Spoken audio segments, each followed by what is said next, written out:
Welcome everyone. Today I'm going to be looking at Songs of Silence. This is a spiritual successor to Heroes of Might and Magic, probably closest to 3 or 4.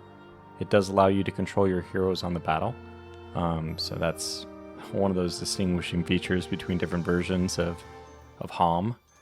Or more like a modern title, you might think of this like Age of Wonders. It's a turn-based fantasy, very fantasy-focused turn-based strategy game. We'll go into the details of it in a moment. So I just feel like this game is maybe undercovered, or I would say it surprised me how much I enjoyed this game. So that might mean it's something that you guys will enjoy as well. I'm going to pick up just in campaign chapter 3. 1 and 2 are tutorial, so we don't really need to talk about them. I'd say the story in this game is, it's passable. It's not too surprising. It follows a very common, plot line, I guess. We're kind of following a person who's lost their home, a bit nomadic, trying to find a new home. And actually, there's 2 of them in the story that are like that eventually meet up and work together.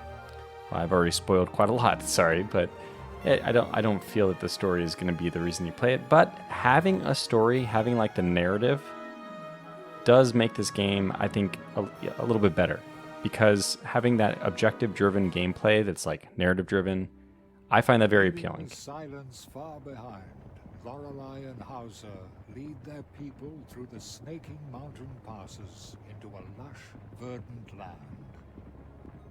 All among them savor the guiding star's warmth after so many days of cold darkness. Perhaps here they will finally find a place to settle down and rebuild what they lost. Okay, and I'll probably cut through still buoyant, hunger and a lot of the cutscene type stuff here. I'll just hit escape to get through it. Because it's not, I wanted you to see a little bit of that just to give you a feel for how polished like the narration and the visuals are for all the storytelling elements.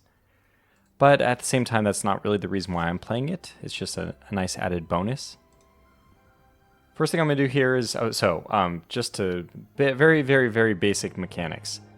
In this game, you only have a few armies that you can move. Every army must be guided by a hero. And you usually only have 1, 2, or up to 3 heroes. I don't know if there's a possibility of getting 4 heroes at some times, but I know that you can get 3. And so that limits your, every turn can only be like 3 armies worth of movements. And that does keep things very simple. So this is really like the turn timer for this could be pretty short. For something like Age of Wonders, that could be a lot longer. For something like Heroes of Might and Magic, there could be a lot of little things you might end up doing. But this game keeps things very simple. That's a definite theme to this. It's a simplified version of the games I've been talking about. So what I'm going to do first to start is we want to take over this location. It's a watchtower. It's currently a ruin, which means it's not built up, which means if I conquer it, it won't give me any benefit because I'll have to rebuild it first. We can always right-click on any kind of location to see what the enemy units are within it. Also to note that the fog of war in this game, it's kind of like the original Warcraft, where once you peel it back one time, it's revealed for good. So that gives you some big incentive to go exploring early on. We're going to be facing some creatures here. We'll look at some of the stats that we're going to see on units in general. Common to all of them are power, which is the attack and defense rating, and then health. So if my power on the attack is better than your defense, then I have an increased chance of hitting you, and vice versa if it's lower. But it's not 0%. It's just probably, I don't know what the exact numbers are, but this is just anecdotally speaking what I've seen or empirically. And then that will take away 1 point of your health. Now there are modifiers to how many points of damage you do. Some people have an annihilate feature or trait, and that means that they do 2 to 4 points of damage per hit instead. And 2 points would just kill one of these outright. Now it's one of them, as in it's one of the 14. So this unit size is 14, which means that 14 of those guys are going to be doing their 2 power attacks, and you can kill them off only one at a time by doing 2 health damage. Over here we have Aluron, which is another beast. So these are the units categories, I guess you could say. Wild, beast, horror. We'll have some units which can take advantage of an enemy having those features. Specifically, we have rangers, and they get a power bonus when they're fighting beasts. So this has 2 power as well, and 4 health, and then it's slow. Okay, then we can probably, more importantly, take a look at our army. And this is Lorelei. She's the main protagonist of the campaign. She's a cavalry leader, so cavalry knights. For either of those, she'll give +2 power when they're under her command. She has 10 health.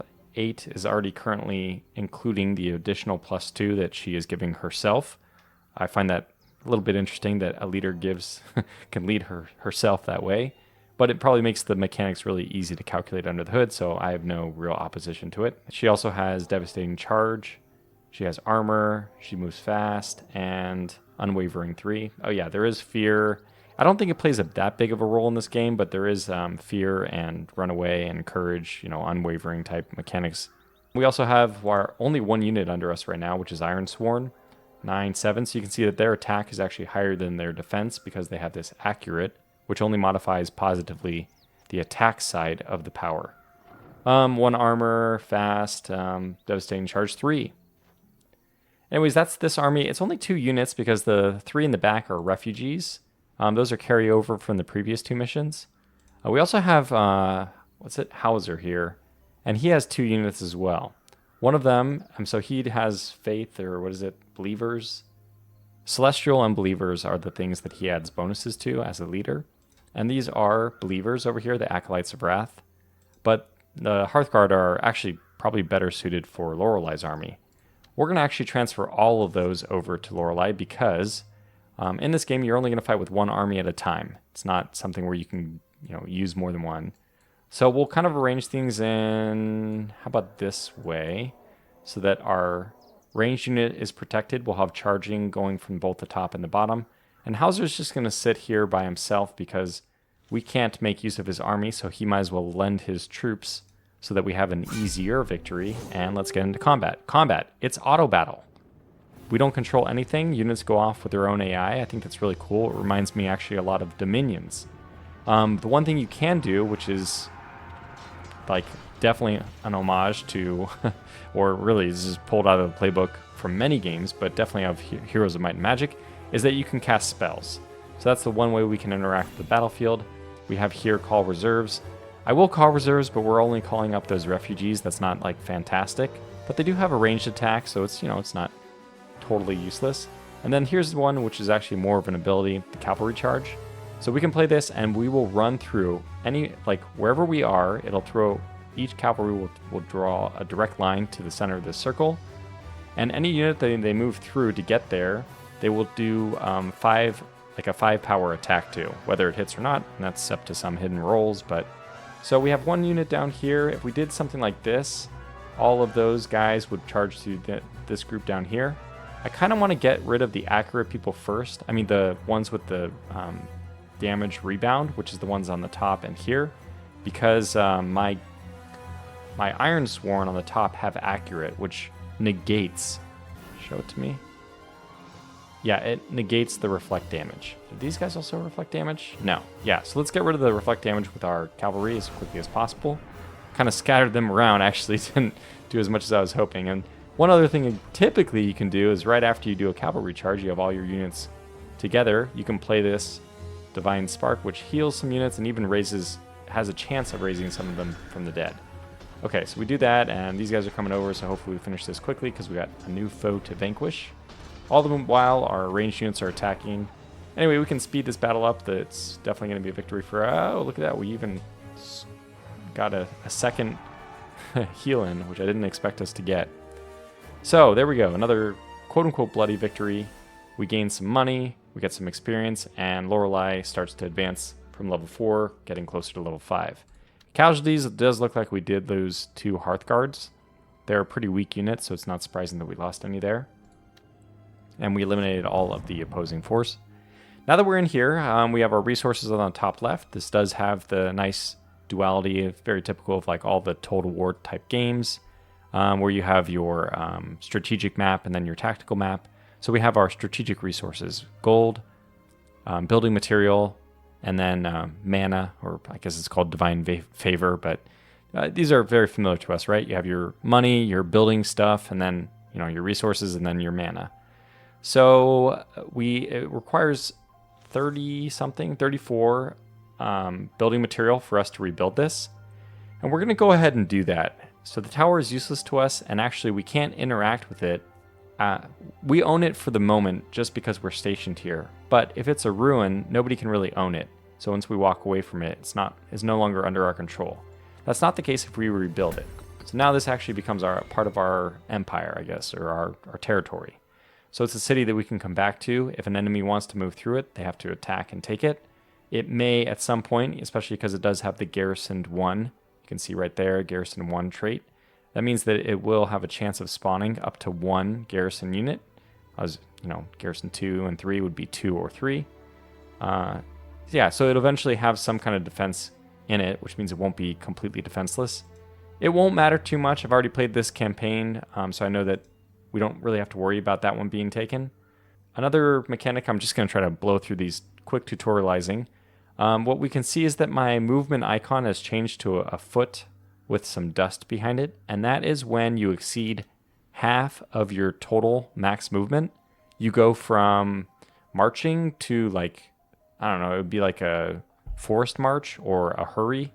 And if you are attacked, once you're in that staggered, line, column, whatever, that's considered an ambush. So if you want to move diligently without being ambushed, you can only move half of your total max distance. I don't care, I've already moved, so once we get beyond 5, and no point in saving any points then, so we'll just keep moving. And we're out of movement points, so we can end our first turn. That was a pretty quick turn. I mean, even with all the explaining I'm doing, and granted it was quite a lot, but that turn did not if we had done that very quickly, it would have only taken 2 minutes or something. So again, the turn timers of this, everything is very simple. Even the management of the settlement. Now that we have this, it's going to give us 6 gold. It has the fortified, which helps us in defense. It actually does have supply. I didn't realize that, which is great, so that our units will actually heal. So when you have injured units, anybody who takes damage or even loses one of their units, those will not re-heal or repopulate until you get back to a place with supply, or there are some special units, of course Hauser is one of them, who have healing as one of their traits. And that means that they will actually apply regeneration or healing to the units in their army. So part of this mission involves us capturing or recapturing, I think capturing a capital, which is over here, which we will soon see. And we don't have access to it at the game start, but that's really what we want to get our economy going. So we'll just beeline towards that right away. We also can't, as we'll find out from Hauser, we actually can't do any kind of attacks on any of the neutral locations until we get the capital. So what we could have done is maybe send somebody after this guy. Do you think Hauser could take this by himself? Probably not, with 32 health, 7. It's a spawner of plants. It also has it. If he had any other units with him, which it's not impossible for him to pick up some troops and then double back, but we'll just let him go and explore instead, which is just fine. Push back the fog of war a little bit more, and then next turn we'll do a little bit more with that. So there we go. We're still gaining a little bit of money thanks to our watchtower here, and now that you can see we can interact with it when it gets up to so there's it already is. I didn't realize that. On the top right of this little pop-up, you see the level 1 with the up arrow blinking. That means it's ready to be upgraded. So as a location just sits, it's supposed to be gaining. I think it also has to be connected to the network for a different race. The what are they called? They're like the construct race. There's different races or people you could play as, just like in all those other fantasy background titles. In this one, I think it may only be 3. In any case, this allows us to level up, which will cost another 30. Now, that's 30 is really not best spent. First of all, we have no income on this anyway, so we're definitely not going to be doing that. But it's probably best spent in other places, because the build up from level 0 to level 1 means we own it, which is very important. But level 1 and level 2 is just maybe going to increase the gold from 6 to 8 or 6 to 10. Very marginal gains. Anyways, let's get out of this town, and then we'll cash in our 3 refugees. But it lies in ruins. Then we must all get to work to rebuild it. Oh, we rebuild first. Thanks. Okay, got our refugees alive. We'll cash those in for some units. Hooray.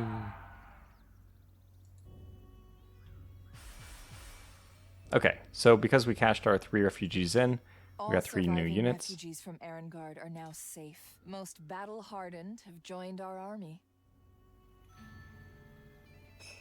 And 2 new objectives, which basically is go take over the map. All right, so we have we got an extra Iron Sworn, we got a unit of Honor Guard, and we got that unit I alluded to earlier, Rangers. And Rangers do have this here, right? Slayer of Beast, Horror, and Monster. So any units which have these traits or those categories, we will do extra damage to them. I don't think we need to keep all of our units with Lorelei, even though she does have an army capacity of 8. In fact, we have a little bit of money. What we could do is with these Hearthguard, we almost have enough mana. No, we don't. We need 30 mana to convert the Hearthguard into another Honor Guard. And Lorelei, she is a cavalry leader, so it does make sense. I mean, I try to run her as almost like a pure cavalry army. We'll want to give the Acolytes of Wrath back to Hauser, because he's the one who gives bonuses to believers. And the Hearthguard we can upgrade. The Rangers, they're kind of a little bit out of place. I don't know what we'll do with them. We'll probably give them to... Well, I guess we'll keep them with Lorelei, so they'll have 1 unit that is, not mounted. That'll probably be good. In the meantime, we have 7 movement left. Let's go take this over. Let's see what's there before we go over there. It has Jaegers, which are... The Weapon Masters means that although they're ranged units, which normally take a penalty fighting in melee, they don't.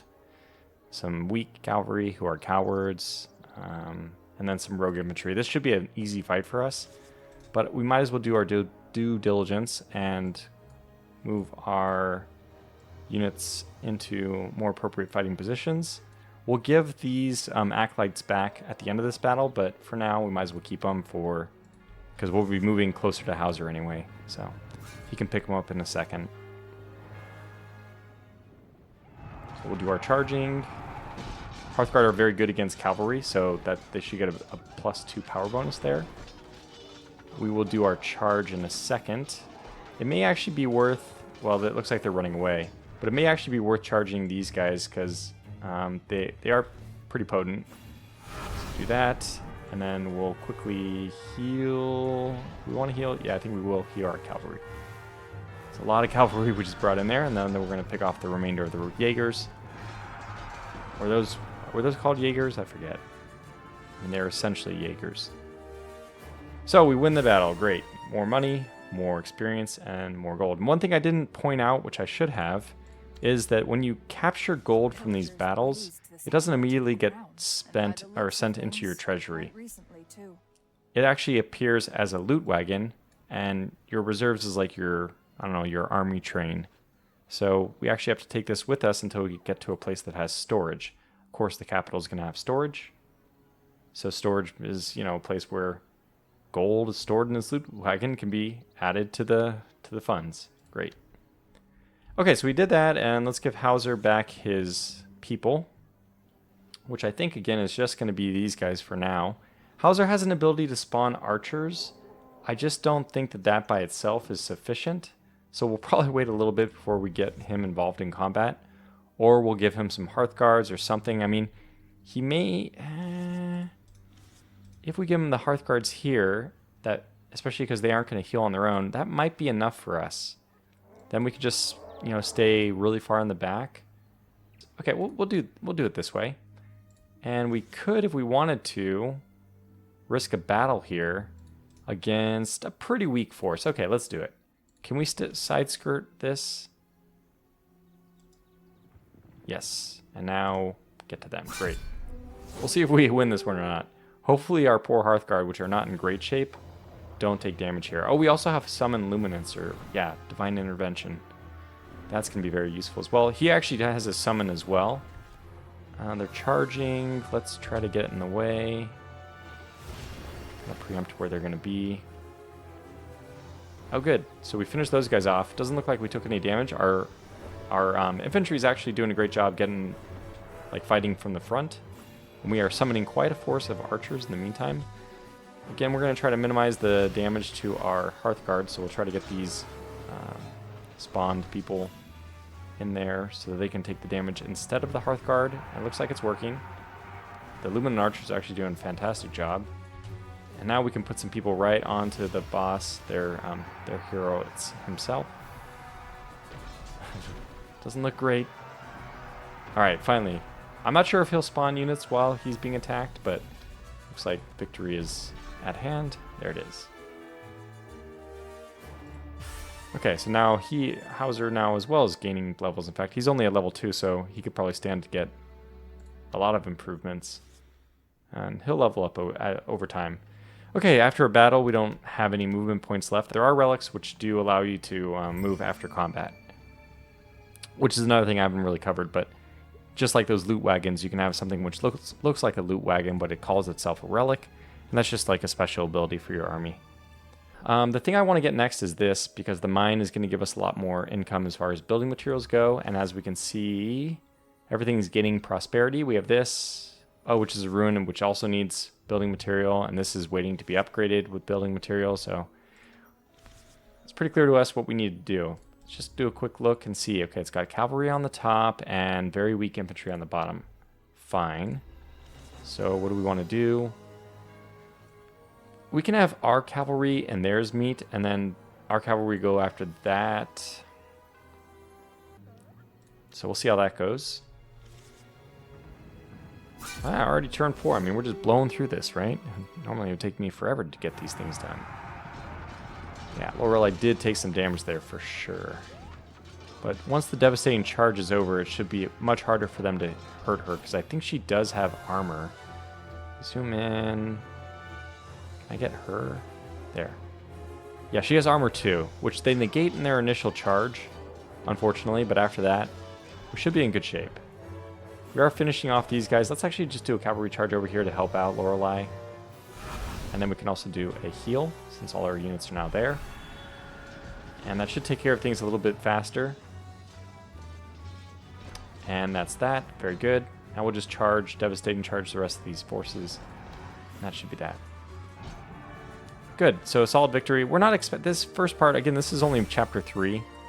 I don't know how much I've talked about the narrative in this game, but I do like to, I want to just emphasize again that I do enjoy the fact that there's a progression, story progression that you can follow with very clear objectives. There was a war of succession. Yeah, so we definitely want to rebuild this, but it's going to be in one turn of unrest.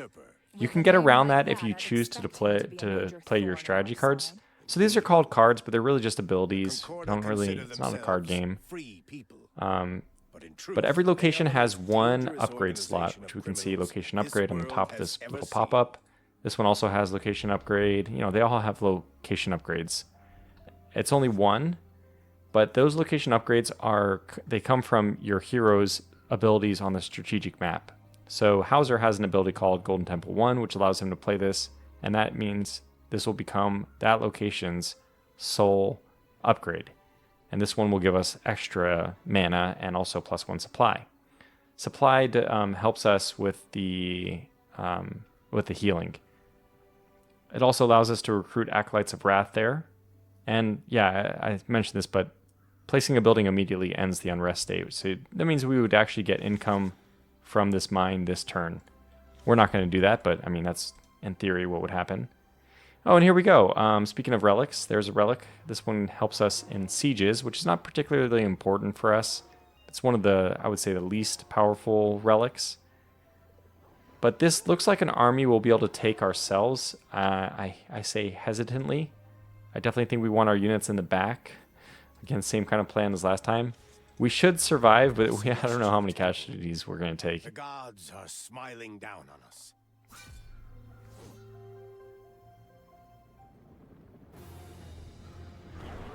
Do any of these guys have charge? Well, it looks like it. They're getting our business pretty quick. So let's get these guys out as quickly as possible. Maybe help our summoner. So it looks like these guys already took care of those enemies, and it doesn't look like they lost anybody. I'm counting 9, which is what we expect, and it looks like we're wearing through them pretty quickly. Oh, 1 left. Put that there so that when he comes back, he'll have to face these guys instead. Actually, he may not make it. We'll probably just kill him with ranged. Yep. Okay, good. More money. Hauser's almost up to level 3. Did lose 2 Hearthguard, but they're kind of cannon fodder, I hate to say. This one's actually going to take 80 for us to rebuild, so that'll be like a very long time in coming, especially because although Divine Favor would be nice to give us some of the upgrades to Honor Guards from Hearthguards, that's much less important than getting our economy up and running. So both units don't have any movements left, so we'll just end the turn.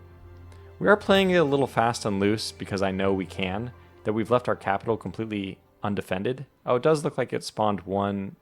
It does have Garrison 3, doesn't it? No, it's only Garrison 1. Yeah, so it did spawn its 1 potential Garrison, which means that nobody can just come in and take it. But this unit, if it had wanted, probably could have taken it already. Which means that, do we want to go back and drop off our... No, it's only 1 loot wagon. Let's just take a look at that army one more time. We got some slow units on the top, some thorn units in the middle, and some lightly thorned units on the bottom. So what we'll want is our accurate units there, probably these guys here, and maybe Lorelei on the bottom. What we could do is something like this. Maybe I'll do this. Let's see how that works out.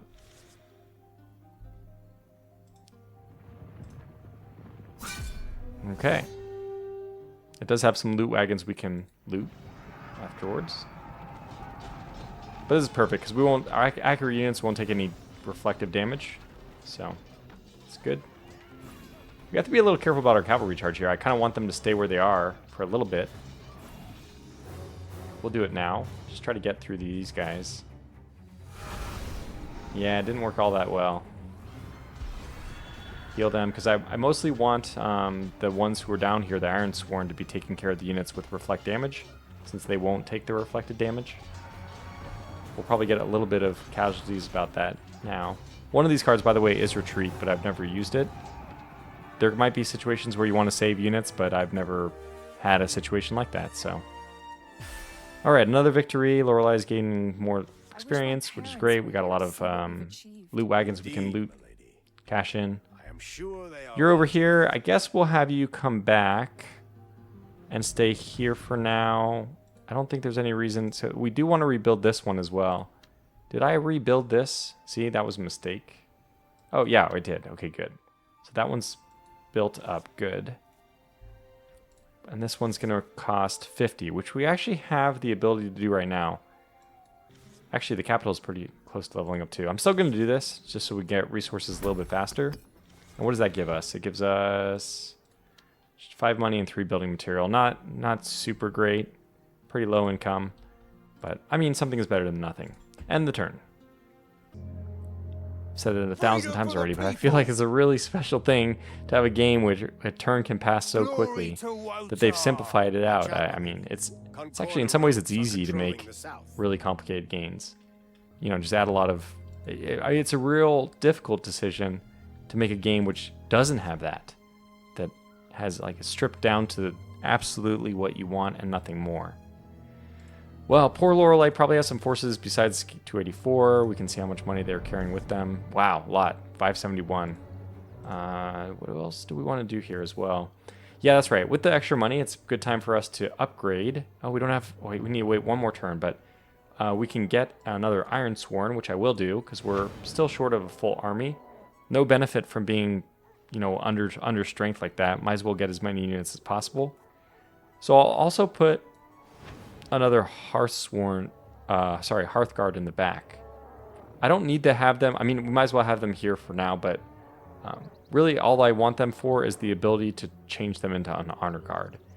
But now these guys are our new foe. They're going to start coming across this bridge and attacking us. Let's recruit. We recruited everyone. Actually, you can recruit here, right? What do you recruit? Starborn civilians. Well, they have Pioneer, which does decrease the cost to upgrade things, so I like for every army to have one of these. But other than that, these are very poor combat units. Power of 1, I mean, it's as low as it gets. They're practically non-combatants. Oh, you can be upgraded. Do we have enough to upgrade? Oh, and you can give us griefs, which count as scout units too. They're otherwise not very good, but okay. 40 to upgrade, I'm 1 short. You gotta be kidding me. Alright, we'll wait 1 turn. And wow, there they go. So this is what it looks like when they're in the line, the extended column formation like that. That means that it'll be easy for us to ambush, which is perfect timing because we just got up to 30 divine favor, which means we can play our honor guard card to turn Hearthguard into an honor guard, and that's going to be even more effective since we're going to be attacking a unit, which is going to be ambushed. That's great for us. Let's see what we're fighting, although the formation itself won't matter. Okay, it's 2 cavalry and then 1 kind of cavalry type thing. So it has actually really high reflect damage. Good thing we got some more honor sworn or iron sworn. These guys hopefully won't be able to use their devastating charge if we close on them fast enough. And then 2 Jaegers, which are pretty potent fighting troops, but we will also be able to close with them. And they aren't, that strong in melee, so hopefully we can just do that. Take them out before they can get off too many barrages. We also have enough money, and I feel like we're not going to be too money constrained to get another, might as well, and maybe even another Hearthguard for the back of the army, or should I save that? I guess I can save that for poor Hauser, doesn't have any people in his army, so we'll do it this way. Scum. Okay, it's an ambush as we expected, so all our units are just going to charge forward. Looks like we are going to take out those guys pretty quickly. They are actually casting their own spells since they are aside with their own, type of spells and all that. How do I want to do this? Do I want to get rid of these guys first? Probably. Okay, let's do it. And then we can do a heal on all those units. That takes care of the rest of them here. I hope that we don't get attacked, because that's not good for those rangers. Oh boy. Well, it'll take that guy down early. Yeah, he did get off. If we're lucky, we might actually have time for another heal. It's kind of funny. Sometimes the battle ends too quickly. We got it there just in time. Perfect. Okay, more experience, more money. You look worried, man. And we actually fought so close to our city that it didn't matter. We didn't actually even have to come out of our city. Although, funny enough, that's not a good thing, since we kind of want Hauser in there. I guess we'll just do it this way. We'll buy the army unit. We'll have Hauser come over and then just take it. Okay, and we'll just change this, which will just be immediately cashed in because they're already in a place with storage. I don't really know who should keep this relic. I'll keep it. We'll give them the Starborn Citizen too. I think I'll keep it with Lorelei for now, because she's going to be probably leading the charge a lot more, and she'll have chances to upgrade things first. So we'll want her to have the Starborn civilians, because the Pioneer 1, I don't know if I showed this, but the Pioneer 1 gives a discount on the building cost for all the buildings. Okay, that done. The last thing, I mean, there's not really much more to show in this episode. We've done oh, wow. Another person we can view over here. And this is the yet another race. We see green down here is kind of like the rogue people, but they're very similar to us. And then we also have here constructs. This is a different race or faction altogether. A different one that you can play. And they have different units, and they have a different play style as well. They use nodes, which we can kind of see this like golden outline. Our cities don't have that, but theirs do, because they have to be connected to like some, like it's like a power cell that arcs from one city to another. Anyway, I think that's a good overview of the game, and I can continue playing this if I see a reason to. I will continue to play this game on my own at least, because it's I don't know, I've been pleasantly surprised with it. That said, if you wouldn't mind pressing a like button just to get this video a little more visibility, to get Songs of Silence a little more visibility, It's a good game, and I recommend it. If you haven't already checked it out, I don't know if there's any demos or anything like that coming up, but it's probably worth your time to do so. If you've liked games like Age of Wonders or Heroes of Might and Magic, then it's even more of a no-brainer to at least give it a closer look. That said, thanks for watching again, and I'll catch you back for either episode 2 or whatever series I'm doing next.